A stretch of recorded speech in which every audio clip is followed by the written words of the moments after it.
मैंने लिया वन और वन्य जीवन संसाधन अधिनियम। ये बहुत ही इंपॉर्टेंट है। ये कब हुआ था? 1972 में। फिर बात करते हैं टाइगर रिजर्व। आज इस वीडियो में डिस्कस करेंगे क्लास 10 की बुक समकालीन भारत। इनके सभी इंपॉर्टेंट नोट्स हैं वो इस वीडियो में डिस्कस करने वाले हैं, क्योंकि आपके एग्जाम के लिए बहुत ही इंपॉर्टेंट है।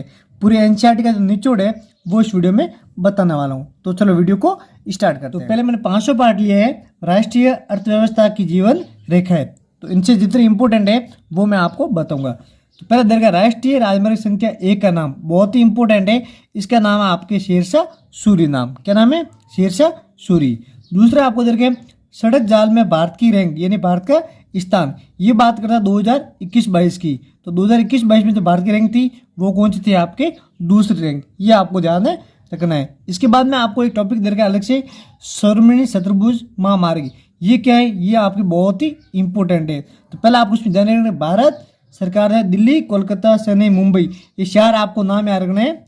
इनको जोड़ने वाली 6 लाइन वाले महाराजमार्गों की संख्या परियोजना की गई।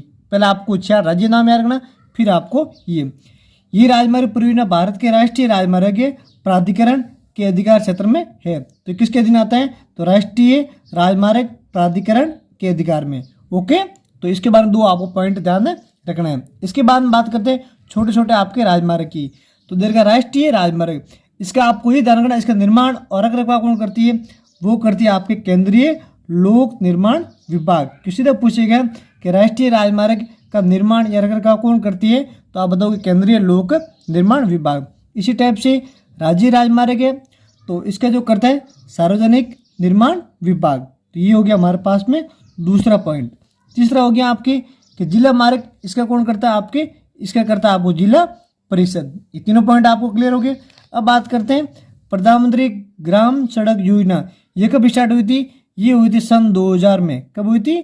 सन 2000 में। ये आपको ध्यान रखना है। फिर बाद में बात करते हैं सीमांत सड़कें। ये क्या होती है? अब मैं आपको थोड़ा बता देता हूँ। जैसे मान लो भारत पाकिस्तान बॉर्डर है, ये अपना क्या दुर्गम स्थल है, मतलब वहाँ पर हर कोई आपके राष्ट्रीय राजमार्ग नहीं बनते हैं। तो वहाँ से सरकार ने अलग से घोषित किया हुआ है सीमांत सड़कें। दूसरी बात, ये ऐसी जगह पर निर्माण करते हैं जहाँ पर आपको दुर्लभ हो, जैसे मान लो कोई घाटियाँ होगी, पहाड़ियाँ होगी, वहाँ पर निर्माण कौन करती है? सीमांत सड़कें। इसको आप क्या बोलते हैं? BRO। क्या बोलते हैं? Border road of officer. ये संगठन कब बना था? 1960 में। ये आपको ध्यान रखना है। यूपी से पूछेगा कि सीमांत सड़कें का गठन कब किया गया? 1960 में। इसके बाद बात करते हैं विश्व की सबसे लंबी राजमार्ग सुरंग। तो कौन सी है आपकी? अटल टनल। ये कहाँ से जोड़ती है? मनाली से लगाकर लाहौल स्पीति तक। कितने किलोमीटर है? 9.02 किलोमीटर। आपको सुरंग होती है कोई भी पहाड़ी मतलब भाकर के अंदर जो बनता है उसे बोलते हैं आपके सुरंग। इसके बाद बात करते हैं सड़क निर्माण में। अब सड़क निर्माण आपको सीमेंट करके वो तो याद है, इसके अलावा याद रखना आपको तारकोल। क्या याद रखोगे? तारकोल। ये हो गया हमारे पास में सड़क परिवहन के संबंध में। अब बात करते हैं आपके रेल परिवहन। तो रेल परिवहन पहली भारत में कब चली थी? 1853 में, मुंबई व ठाणे के मध्य। और इसके बाद में आपको रेलवे की 3 लाइन होती है, इसका आपको नाम याद रखना है। तो बड़ी लाइन है जिसकी किलोमीटर होती है 1.67।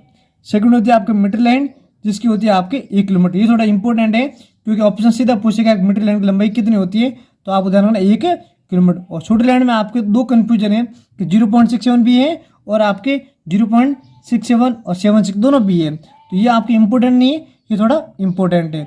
तो ये था हमारे पास में रेल परिवहन।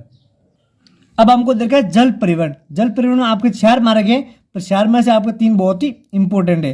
पहला आपको देखा एक मार्ग, वो है आपके हल्दिया से लगाकर इलाहाबाद के मध्य।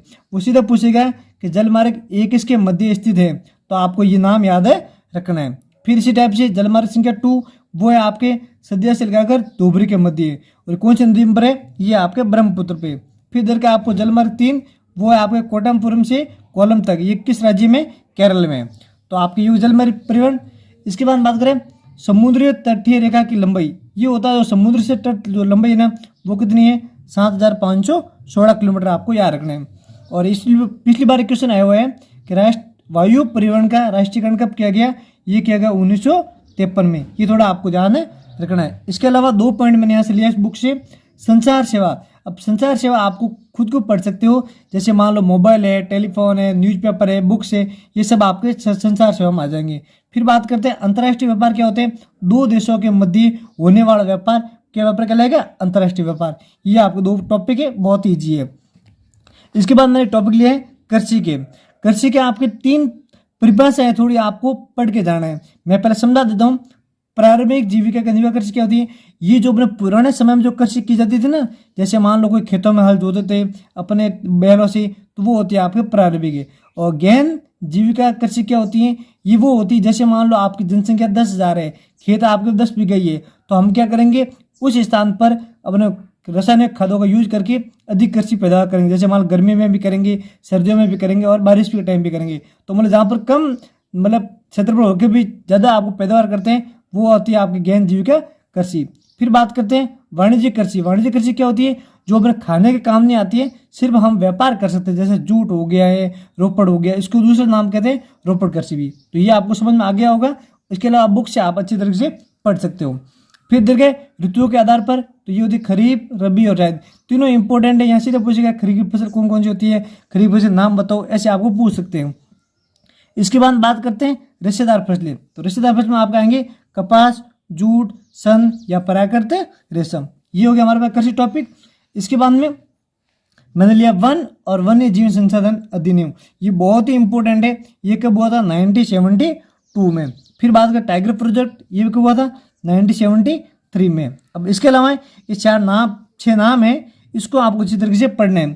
पहला आपको देखेगा सरिस्का वन्य जीव अभ्यारण्य, वो अलवर में, जिम कार्बेट उत्तराखंड में, सुंदरवन पश्चिम बंगाल में, बांधवगढ़ मध्य प्रदेश में, मानस असम में, पेरियार केरल में।